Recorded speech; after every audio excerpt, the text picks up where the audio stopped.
días y bienvenidos a Gente Ve Opiniones. Es un gusto, es un placer que nos acompañe en el cierre de esta semana y en la mitad del mes de septiembre. Hoy es 14, ya mañana es el Día de la Independencia Patria que se conmemora, se celebra en todo el territorio nacional. Para ello nos acompaña esta noche el doctor Adolfo Bonilla. Él es investigador del Centro Nacional de Investigaciones en Ciencias Sociales y Humanidades, CENICH. Y también bienvenido, buenas noches. Buenas noches, gracias por la invitación.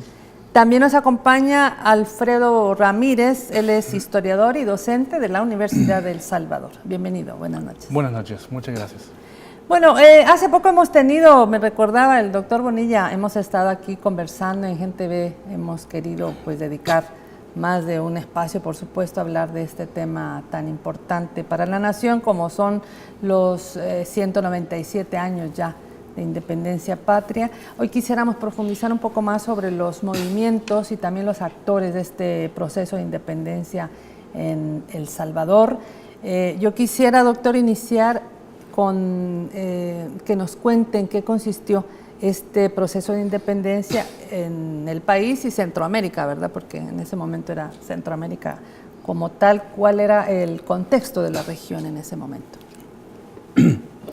Bueno, la independencia de Centroamérica es parte de las revoluciones atlánticas que tienen como propósito el desarrollo de instituciones políticas modernas.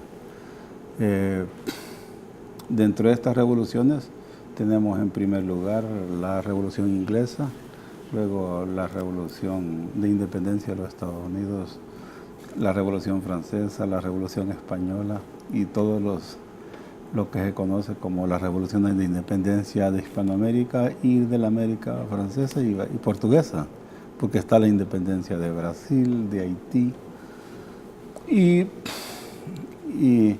yo diría que es la época más interesante de desarrollo de la igualdad, porque lo más importante que se da es todo un cambio primero del concepto de soberanía, que, digamos, se reemplaza la soberanía investida en el rey por lo que es la soberanía popular. Y eso es una cosa que no puede pasar desapercibido. Paralelo a eso está el desarrollo de gobiernos representativos que reemplazan a las monarquías absolutas y, digamos, ahí se empiezan a desarrollar los nuevos conceptos de ciudadanía moderna, ciudadanía republicana, ciudadanías liberales. Incluso es en este contexto que da, digamos, la Declaración de los Derechos del Hombre y del Ciudadano en Francia, y aquí también tenemos la nuestra, porque en la propuesta del Ayuntamiento de Guatemala, José María Peinado propuso una Declaración de los Derechos del Hombre y del Ciudadano en 1810, que es un poco diferente a la propuesta en Francia. Eso solo para expresar que hay una sintonía intelectual y que va más allá de la región, digamos, sí, de Centroamérica. Los líderes de Centroamérica se ven como parte de la ilustración, se ven como líderes ilustrados y incluso intercambian cartas entre ellos. Por ejemplo, es conocida la correspondencia de José Silvio del Valle con von Humboldt, con Flores Estrada, con Jovellanos. Entonces hay los periódicos de la Gaceta de Guatemala se lee en Perú, en México. Hay un intercambio de periódicos, ¿verdad?, donde la gente de letras se lee mutuamente y tiene como objetivo el desarrollo de las instituciones políticas modernas. Y si habláramos un poco de las causas, Alfredo, menciónanos el tema de cómo estaban causas económicas. Siempre se habla de las causas económicas, políticas, sociales, que llevaron a la independencia de El Salvador. Bueno, como ya lo comentaba Adolfo, hay definitivamente causas políticas que están ligadas a las ideas, ¿verdad? Estas son una de las principales, desde mi punto de vista, una de las principales razones por las cuales la independencia se desarrolla, se logra, más bien el proceso, ¿verdad? Tenemos que entender también de que como región Centroamérica está muy cercana a las guerras de independencia de México, y bueno, la correspondencia también con líderes mexicanos está documentada desde muy temprano, 1810, 1811. Las élites centroamericanas están conscientes de lo que está sucediendo. En cuanto a las causas económicas, pues quizás una de las principales son la inconformidad de los sectores criollos, en concreto en San Salvador, ante algunas reformas que los nuevos gobernantes en España están haciendo. Cuando digo nuevos gobernantes me refiero a la Casa Borbón, que es una casa que viene de Francia, ¿no? de esa descendencia, y que están buscando recuperar las inversiones, los préstamos que la Iglesia ha hecho, y bueno, ponen grandes cargas sobre la población criolla, quienes han sido los más beneficiados con los créditos de la Iglesia. Entonces tenemos esta ley de capitales píos que de repente empieza a exigir, a pedir que los préstamos sean regresados a la Iglesia casi de manera inmediata. Junto a esto, pues también no podemos dejar de lado el hecho de que el sistema colonial en sí tiene sus desigualdades, ¿verdad?, interiores en el ámbito social, ¿verdad? Y no debemos de pensar que la independencia necesariamente significó una mejora para los sectores populares, digamos los mestizos, los ladinos, los mismos indígenas.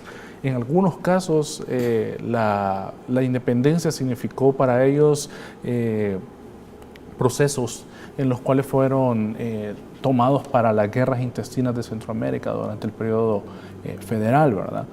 Sin embargo, también había descontento hacia la población criolla, hacia las autoridades reales, quienes no eran vistos pues del todo bien por la mayoría de la población. Uh-huh. Doctor, el primer movimiento independentista en San Salvador, hablando del año 1811, conocido en la escuela popularmente como el primer grito de la independencia de Centroamérica. Quisiera que le contara a la audiencia, usted ya lo ha hablado aquí, pero ¿en qué consiste este levantamiento insurreccional contra estas autoridades de la Capitanía General que estaba obviamente en Guatemala? ¿Qué hombres, qué mujeres, cómo fue el movimiento? ¿Quiénes fueron protagonistas? ¿Si hubo o no realmente un levantamiento o fue una situación pacífica? ¿Cómo fue esto? Bueno, del levantamiento no hay duda, porque incluso se estableció un gobierno autónomo. Uh-huh. Y digamos, cuando nosotros leemos qué está pasando antes, hay un descontento muy claro, digamos, de las autoridades con el intendente. Incluso hay un documento que descubrió Sajid Herrera que demuestra que prácticamente José Matías Delgado no se habla con el intendente. Y Matías Delgado ha escrito una carta al capitán general diciéndole que es un incompetente, que le queda grande el puesto, uh-huh, y pide su destitución. Porque, entre otras cosas, digamos, es muy arrogante Gutiérrez y Ulloa. Entonces, esa tensión se ve porque estos funcionarios borbónicos lo que quieren es romper lo que definen como oligarquías locales, que están en San Salvador, en San Vicente, porque, digamos, si se ve todo el grupo, digamos, de líderes de la independencia, son familiares, los Aguilares, digamos, Faguaga, digamos, Manuel José Arce es sobrino de Matías Delgado, está el papá de Manuel José Arce, entonces son familias. Pero eso no les quita, digamos, el protagonismo y que tienen la visión de la independencia, eso de alguna manera. Porque todavía el movimiento del 5 de noviembre es un movimiento que se describe como de autonomía. Todavía no, digamos, no hay una proclama abierta de la independencia, por las circunstancias. Entonces lo que se da es que ese movimiento no está planificado. Lo que sucede, como lo demuestra Roberto Turcios en el libro Los Patriotas, es que aquí llegan dos funcionarios claves. Primero trasladan a Ramón y Casaus de México, que es el que ha combatido con la pluma a Hidalgo y Morelos, lo hacen arzobispo de Guatemala. Es un tipo recalcitrante, furibundo hasta en su vocabulario. Entonces, Ramón, ¿cómo se llamaba? Ramón y Casados. Es Casados, Y Toros. ajá.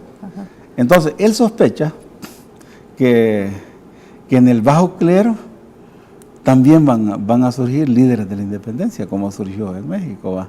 Y precisamente le pone ojo a Manuel Aguilar, que Manuel Aguilar está en Guatemala. Y en realidad, Manuel Aguilar es un hombre que muestra movimientos sospechosos y un tipo que asume una posición a favor de la independencia muy clara. Y luego el otro funcionario que hace diferencia es lo que es el capitán general José Bustamante, un hombre de gran carrera, autoritario, que cuando llega dice, bueno, lo que quiero hacerles saber es que yo aprendí a mandar obedeciendo. Es un militar, digamos, de carrera duro. Entonces, con 3 otros funcionarios que se van a enfrentar, todo está él. Entonces, Ramón y Casados ordena la prisión de Manuel Aguilar en Guatemala y ordena que Nicolás, su hermano, sea trasladado a Guatemala. Cuando viene el correo con la noticia de la prisión de Manuel, el 4 de noviembre, es un escándalo. Entonces el día 5, digamos, todo aquel pueblo está levantado en manifestación. Es el famoso toque de campanas que hoy se sabe que son las campanas del ayuntamiento, las que se tocan para... Entonces de ahí sale ya la propuesta de destitución de Gutiérrez y Yola, el intendente, que ya se ve en la desaveniencia que tiene con Delgado. Claro. Y hoy nos queda claro que el líder de todo ese movimiento es José Matías Delgado.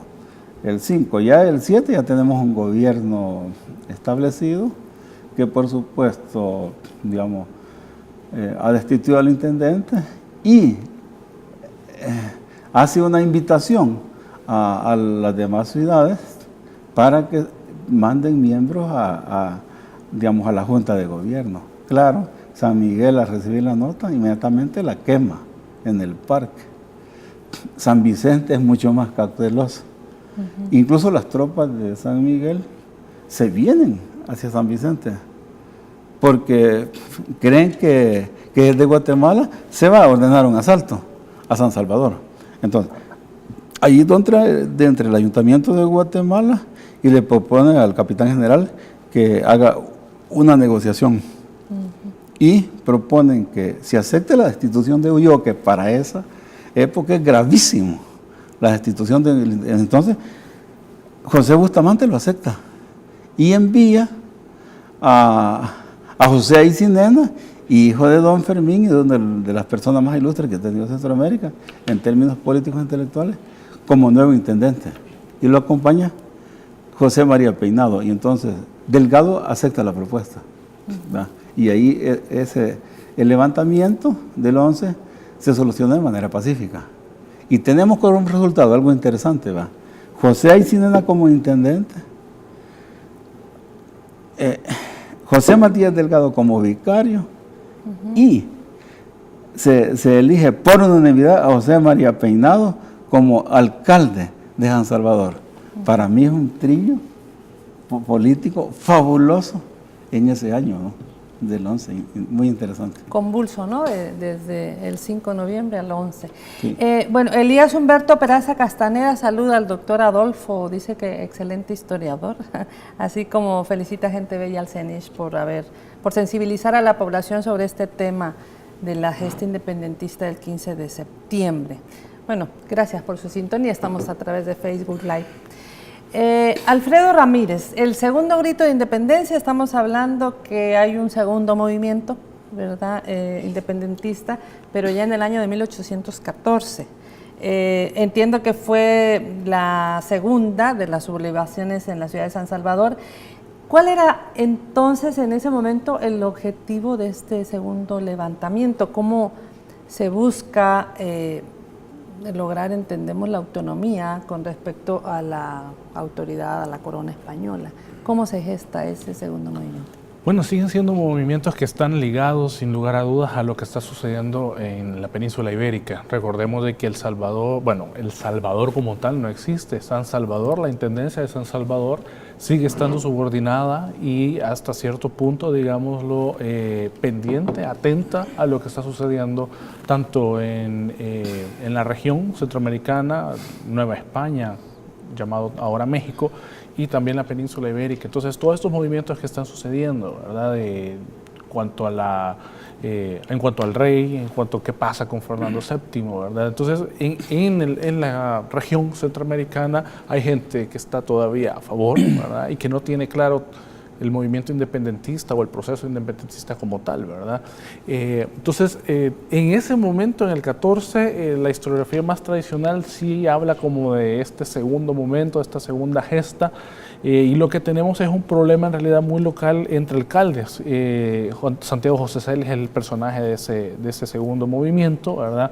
Y también, trágicamente, se convierte en uno de los primeros... alguna parte de la historiografía la ha llamado el primer asesinato político del país, ¿verdad? Porque se supone que él se suicida en la cárcel, ¿verdad? Se supone que se suicida con su propio pañuelo. O lo suicida, ¿no? Y bueno, ahora recientemente se ha empezado a investigar y nos hemos dado cuenta de que probablemente lo que ha sucedido es que lo han asesinado, ¿verdad? Entonces, hay un movimiento ahí bastante complejo, bastante... poco estudiado, digámoslo así, que todavía necesita mucha reflexión para tener mayor claridad de qué es lo que está sucediendo, qué es lo que se está peleando en ese momento. Y ahí también, en ese momento, el otro prócer importante es Pedro Pablo Castillo, ¿no? Y Manuel José Arce, ¿no? Es de Sí, la época. y una cosa que a mí me llama mucho la atención y que me parece interesante para el momento es que Pedro Pablo sale huyendo hacia Jamaica, un lugar que de repente uno se queda así como, bueno, ¿y qué va a hacer a Jamaica esta persona, verdad? De nuevo, otra de estas grandes curiosidades que nos quedan, porque, bueno, Jamaica es reconocido por ser una isla que ha tenido y que tiene en ese momento mucha importancia por su producción azucarera para el imperio inglés, pero no hay una relación en realidad estrecha entre Centroamérica y Jamaica, uno de habla inglesa, otro de habla hispana. Sin embargo, ese es el lugar que decide como destino, ¿verdad? Y hay una duda que a mí todavía me queda un poco por ahí en la cabeza. ¿Qué relación habrá entre entre estos movimientos independentistas tan cercanos a Haití, tan cercanos a las realidades de los diferentes imperios, el francés y el inglés, y el imperio, digamos, que se está desmoronando, que es el español, ¿verdad? Entonces, ahí hay algo bastante interesante que creo que todavía nos hace falta un poco de estudio, un poco de investigación sobre estos hechos. A ver, doctor, sobre esas dudas y esos personajes. Quiero agregar un poco. Es un conflicto para mí sumamente interesante porque lo que pasa es que en el marco de la Constitución de Cádiz hay elecciones. Y lo que no les gusta a José María Peinado, que para ese momento ya es el intendente, porque José Aycinena se ha ido para España como miembro del Consejo en la nueva Constitución. Entonces, lo que no le gusta es que Pedro Pablo Castillo resulte electo como segundo alcalde.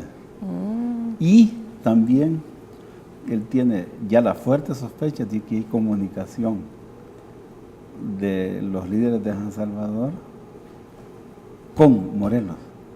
Y efectivamente hay una carta, digamos, donde, y por eso es que José Celis, el primero, o sea, José Celis y los otros dos, no me recuerdo el nombre, le solicitan una copia de la Constitución que está proponiendo Morelos. Ahora, no se sabe, yo no sé si esa carta le llegó a Morelos y si envió la copia, la Constitución, pero ya la solicitud te da a entender que seriamente ya se empieza a pensar en la independencia en el 14. Entonces, este grupo, digamos, o sea, Peinado incluso los convoca y les dice, yo les conozco todos los movimientos y si quiero los capturo y yo no voy a perder mi prestigio. Pero, digamos, lo que lleva a las capturas es que, digamos, está Pedro Pablo Castillo alrededor de una iglesia aquí por el barrio La Vega y hay una escaramuza O sea, y al parecer hay unos baleados o como 2 muertos, algo así, pero Peinado ordena las capturas. Entonces allí donde ya hay prisioneros y gente que está ya en los procesos de infidencia. Y ahí el capitán Bustamante, ya ahí no se anda con medias tintas. Ahí ya ordena la represión, no es como en el 11 que él se inclina por la solución negociada. Aquí dice, bueno, porque también tiene la experiencia de Granada, ¿no? Que Granada se revela desde el diciembre del 11 y establece un gobierno autónomo hasta el 22 de abril del 12. Y ahí hay una batalla enorme en Granada donde se enfrentan 2.000 soldados por lado. Y eso lo ha estudiado muy bien Xiomara Avendaño. Entonces el capitán general dice, bueno, aquí no hay que andar con medias tintas, esto lo que quieren es represión. Entonces ya la posición del capitán general es diferente. No. Bueno, nos vamos a quedar en este punto, ya tenemos una pregunta, porque obviamente en el próximo bloque vamos a entrar a lo que es ya 1821, el Acta de Independencia, y filósofo precioso se llama el internauta que escribe, dice, bueno, saludos a ambos, podrían consultarle a los dos, independencia o autogobierno, como bien lo dice Rodolfo Cardenal, la patria del criollo, ¿será relativa independencia? Bueno, con esto nos vamos al corte y ya volvemos.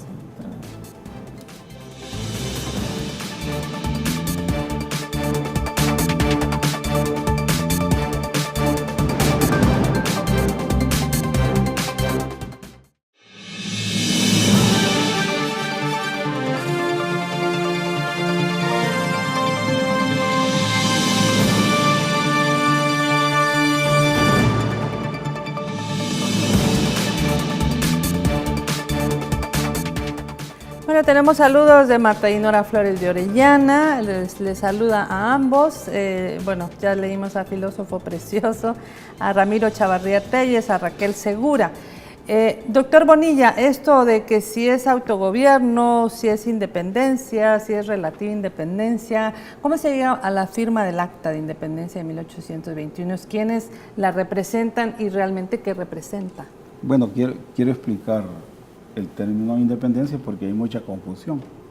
Hay gente que lo niega, que dice que nunca existió. Para mí sí, y voy a explicar por qué. Internamente hay dos conceptos de libertad en un Estado, digamos. La libertad, digamos, se conoce como negativa, que es la libertad individual, y la libertad, digamos, positiva, que es autorrealización. Pero hay un tercer concepto que es autodeterminación, que define la libertad en relación a diferentes estados. Entonces, toda esta familia de conceptos de autonomía, de independencia, son el desarrollo del mismo concepto de autodeterminación. Cuando un territorio cree que tiene condiciones para gobernarse, pues busca la independencia. El primero que dice que América está lista para ser independiente es Juan Pablo Vizcardo, el peruano, en su carta a los americanos. Miranda también. Bolívar no es tan determinante, pero lo ve como un mal menor, pero hay que independizarse. ¿Entiendes? Es más cauteloso. Entonces, ¿qué pasaba? Es simple, porque a veces se confunde constitución con independencia. ¿Qué pasa? En 1811 lo que busca es un gobierno autónomo, o sea que a nivel local te permita ciertos espacios de libertad, pero todavía hay un reconocimiento del rey. Y muchas de las propuestas constitucionales lo que buscan es mayor autonomía. Pero ya en el 21, ¿verdad?, hay un movimiento ya decidido, no todos por supuesto, porque cuando se da la votación, no todos votan a favor. El primero que vota a favor es un español que es José María Castilla. ¿Entiendes? O sea, y de ahí los 3 diputados provinciales de El Salvador también votan a favor, pero allí en la discusión, la independencia solo define dónde reside la soberanía, nada más. Así de simple. Y dicen que no definieron la forma, es que la forma de gobierno no se define en una declaración de independencia, no corresponde al tema. Bueno, es una junta para eso, entonces. Y ya voy a decir por qué. Entonces, ahí lo que pasa es que se define que España ya no es soberano en lo que quedaba del Reino de Guatemala. Entonces la soberanía se transfiere, digamos, al gobierno que va a resultar del nuevo, digamos, territorio independiente. Pero ¿qué pasa? Que cuando se conoce el acta de independencia, hay gente que sí acepta la independencia de España, pero inmediatamente se anexa a México. ¿Cuál independencia entonces, no? Pero hay independencia de España, por supuesto. Claro. Porque vos no podés anexarte a México si no te has independizado de España. Son dos pasos. Y eso hay que tenerlo claro. Ahora, San Salvador es el que más se opone incluso a la anexión a México y cuando hay todo un referéndum para definir la anexión a México, que gana la posición a favor de anexarse a México, el 5 de enero del 22 se proclama la anexión a México. Pero San Salvador lo rechaza. ¿Va? Y entonces, el 11 de enero del 22, San Salvador declara la independencia en relación a Guatemala y México.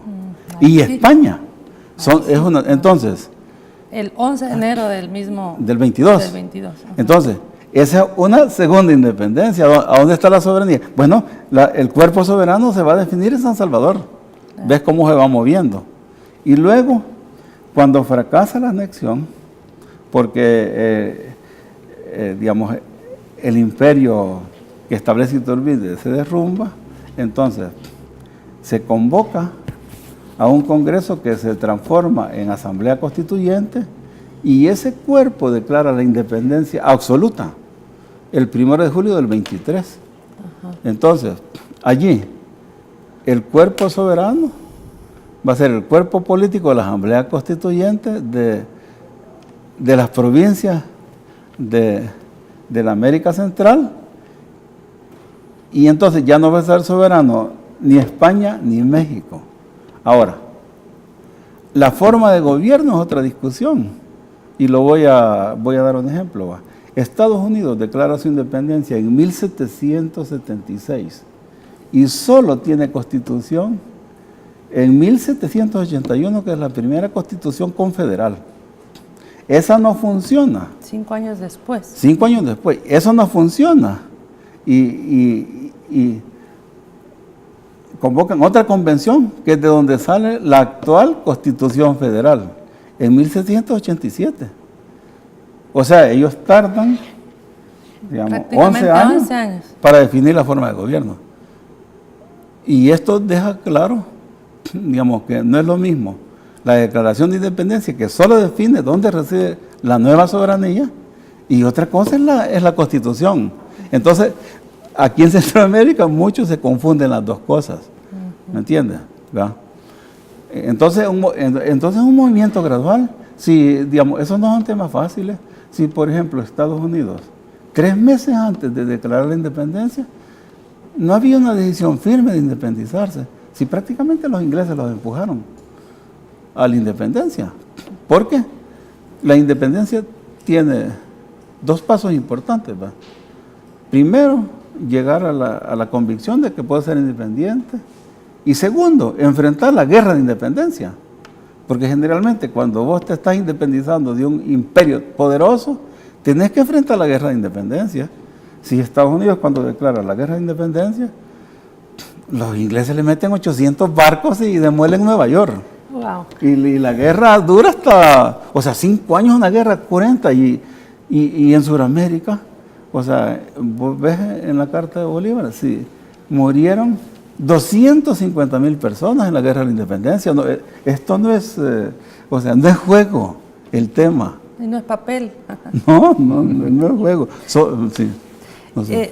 Interesante. María Marta Dolores, bueno, ya saludaba. Débora Julia, dice saludos al doctor Bonilla y al maestro Alfredo Ramírez. Ginny, saludos, es un placer escucharles por este medio.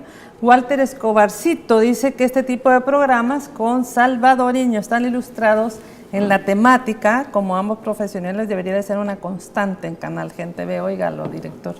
Saludos al doctor Bonilla y felicidades al CENICH. Alba Calderón, interesante programa aprendiendo de la historia nacional con 2 expertos del país. Tilcha Aguilar y demás saludan. A ver, tras la independencia de España, Alfredo, se conforma la República Federal de Centroamérica.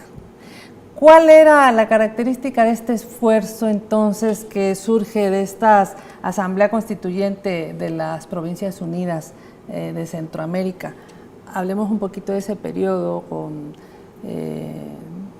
¿cómo se llama? Manuel José Arce, Francisco Morazán, si nos pueden ilustrar en este pasaje de la historia. Bueno, la República Federal Centroamericana en un inicio se llama las Provincias Unidas del Centro de América, en realidad es el nombre con el que nace, y es lo que previamente había constituido el Reino de Guatemala.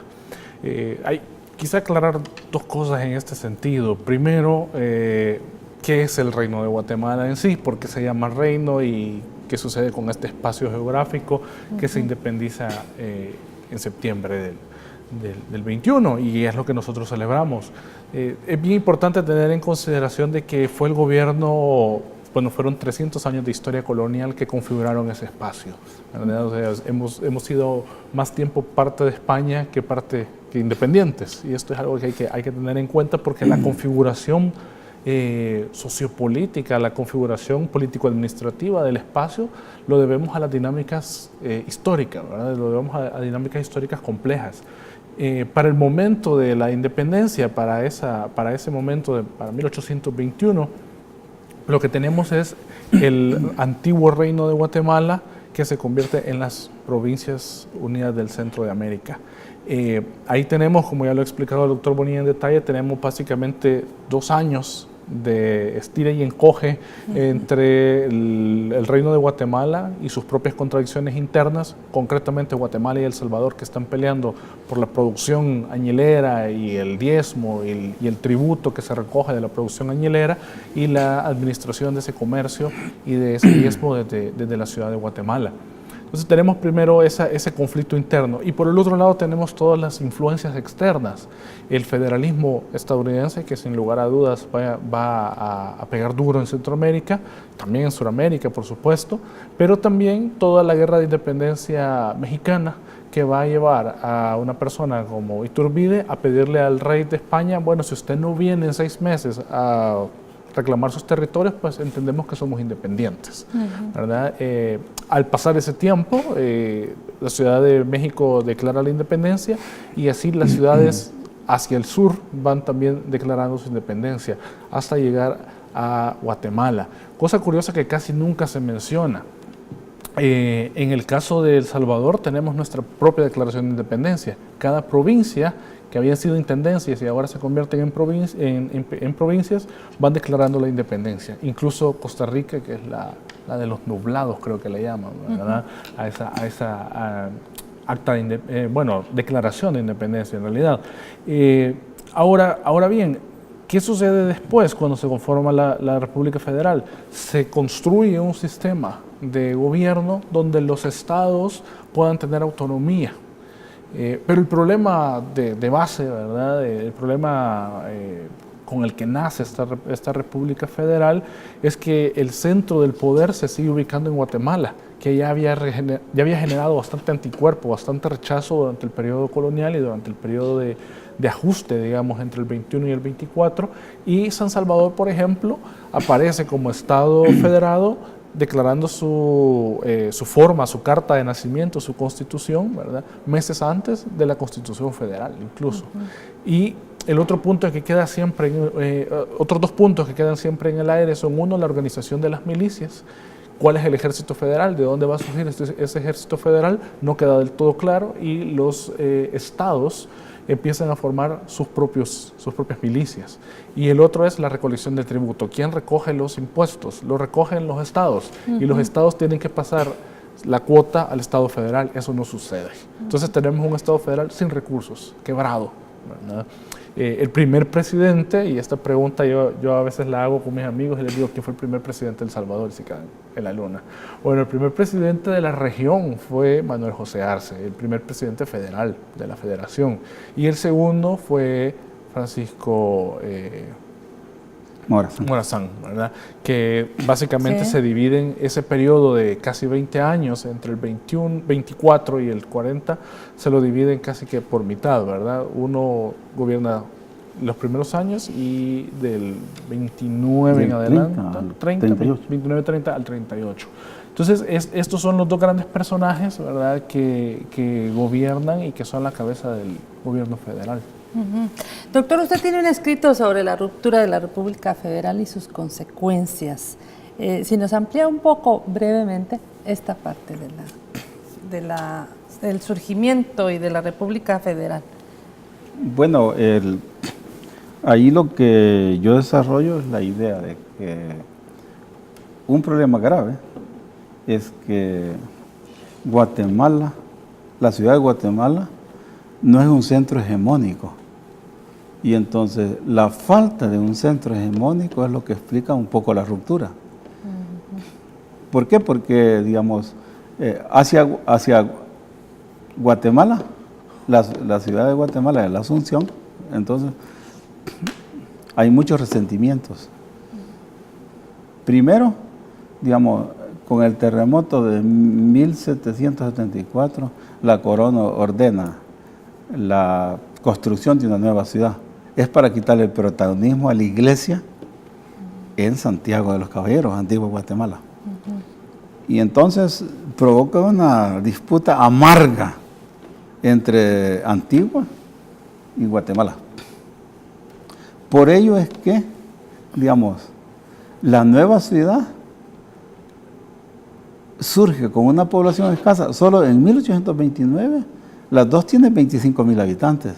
Guatemala no tiene campos de reclutamiento militar, que la defensa es importante. Entonces, también Antigua reciente, que, digamos, antes de Guatemala, ellos recibían el diezmo de San Salvador. Al construirse la nueva ciudad, eso se transfiere a Guatemala. Claro. Y el diezmo de San Salvador va para Guatemala, no para Antigua. Desde San Salvador se resiente que, digamos, Guatemala, como el 53% de los diezmos de la iglesia de Guatemala salen de aquí, entonces nunca se actualizó la elección del obispado, que hubiera permitido que los diezmos se quedaran aquí. Entonces tenemos este resentimiento. Entonces, ¿de dónde dependía Guatemala para reclutamiento de tropas? De los altos, que también tenían un resentimiento porque se sentían marginados. Bueno. Y luego reclutaban en la zona aledaña a San Salvador, en el oriente de Guatemala, o sea, todo lo que es Jutiapa, Mita. Entonces, ese es uno de los problemas. Y por eso es que dice, digamos, Manuel Monteferrer Coronado, que existía un proyecto desde San Salvador incluso, y que Delgado es el líder de la destrucción política de Guatemala, como de la destrucción del centro político de Guatemala. Y yo creo que eso es bastante evidente, ¿verdad?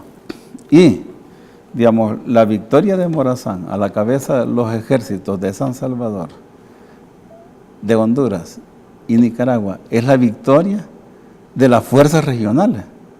Porque todo esto se lee como que es digamos, que Morazán es el centroamericanista. Pues la victoria de él ya representa la victoria de las fuerzas particulares que van a destruir la federación. Porque destruye Guatemala el centro político, y no solamente eso, sino que Morazán no solo confisca 1/3 de las propiedades de todos la gente adinerada, sino que los expulsa. 72 familias. Y ahí va gente absolutamente brillante.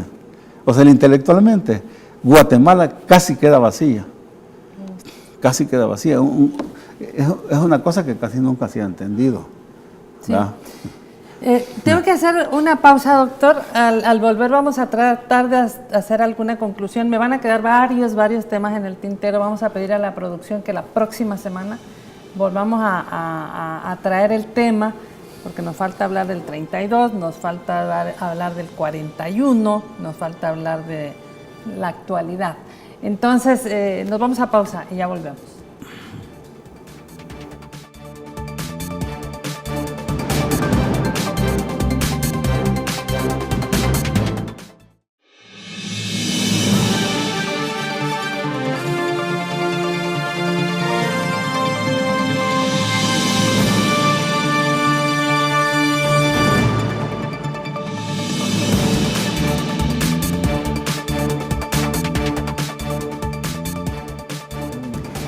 Bueno, aquí en el intermedio seguimos ilustrándonos con los historiadores. Vaya, doctor Bonilla, yo quisiera que cerráramos esta parte porque siempre nos enseñan que Francisco Morazán es el unionista, el hondureño, ¿verdad? Y después resulta que usted ha dicho que no es tan así. Entonces, ¿qué pasa con este tema de Francisco Morazán en la época? Estamos hablando de la Federación de Centroamérica, que surge esto posterior de 1821. Yo creo que la idea de la atribución a Morazán de la idea unionista es falsa. Y lo digo con total claridad. Porque Centroamérica está unificada. Nadie se le pasaba por la cabeza que las diferentes provincias o estados podían ser actos suficientes. Esa era una tontería total. O sea, se desintegró por los hechos políticos, porque no es porque nadie lo buscara.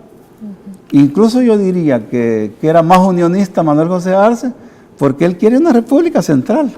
Y dice que el federalismo, que es lo que apoya Morazán, va a dar espacio a la desintegración. Esta cosa no se ha discutido. Ahora, la victoria de Morazán también representó para mí, digamos, porque él prácticamente sirve en bandeja el gobierno de Guatemala a Mariano Gálvez y a José Francisco Barrundia. Que Mariano Gálvez para mí es el clásico déspota ilustrado, que nos manda de regreso a las políticas de los Borbones. Es un retroceso, entonces, y claro, uno de los decretos, por ejemplo, es que para ser parte del gobierno de Mariano Gálvez, es que tenés que estar afiliado a la facción de ellos, porque no hay partido. Había un montón de facciones en ese momento. Bueno, la facción dominante es la que gana la guerra civil, entonces, era prerequisito para tener trabajo, ser parte de la facción de Gálvez o de Morazán. Incluso las elecciones las manipulan. Entonces, allí empiezan los gobiernos de facción, claramente, digamos, con Gálvez y Morazán. Y a partir de allí, entonces pone ese modelo de gobiernos facciosos en todo el siglo XIX. Porque, digamos, hay constituciones, pero, digamos, no se respetan. Imagínate en El Salvador, tenemos 13 constituciones. ¿Qué es eso? Entonces significa que casi ninguna, digamos, se pudo consolidar. Ahora, lo que sí es cierto, o sea que al final, ya digamos, en el momento de la ruptura, en el 38, Morazán hizo un esfuerzo por mantener viva la federación, ¿verdad? Pero no solo él, ¿entiendes? O sea, por ejemplo, Francisco Dueña, en los 50 está diciendo que esto separado de Centroamérica no tiene sentido. No tiene sentido, digamos, el unionismo, por ejemplo, en San Salvador, todos son unionistas. Nadie piensa que esto es viable, digamos, como Estado. Y por eso es que, si bien es cierto, se construye el Estado de El Salvador, incluso en el 41 se declara la República en 1859, pero la nación la nacionalidad es Centroamérica. Incluso Carlos Gregorio demuestra que Barrios y Morazán no se ven como salvadoreños, sino como centroamericanos. Y la construcción de la nacionalidad salvadoreña solo se toma en serio en el centenario del 5 de noviembre, o sea, digamos, en 1911, donde ya hay un esfuerzo por ir construyendo una nacionalidad, porque Guatemala y Costa Rica lo van haciendo. Sí. A ver, maestro Alfredo, ¿verdad? Alfredo, nos va a quedar, como dije, varios puntos en el tintero. Sin embargo, yo quisiera retomar todo el tema de 1841, cuando se convierte en Estado independiente el país. Lo que ya decía el doctor Bonilla, después viene la República, pero hay un hecho intermedio, que es después de la declaración de la independencia, que es 1932. ¿Qué pasa en 1932 en el país? ¿Cómo ahí hay como una fractura, un levantamiento en este caso, que provoca este suceso, hablando de esta época?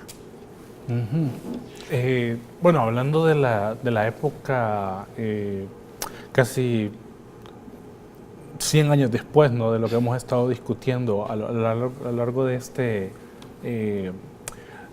programa, es algo bien interesante que tengamos levantamientos indígenas sostenidos, ¿verdad?, durante el periodo colonial.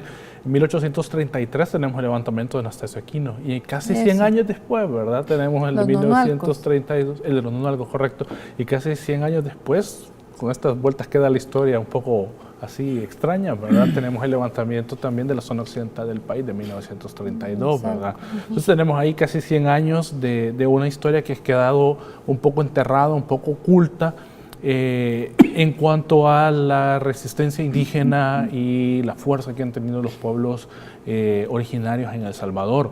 En 1833, 32-33, lo que tenemos en realidad es una cruenta guerra civil en toda Centroamérica, y en ese periodo, en enero-febrero del 33, de 1833, se da el famoso levantamiento de Anastasio Aquino, o como le llaman peyorativamente, el Indio Aquino, ¿verdad?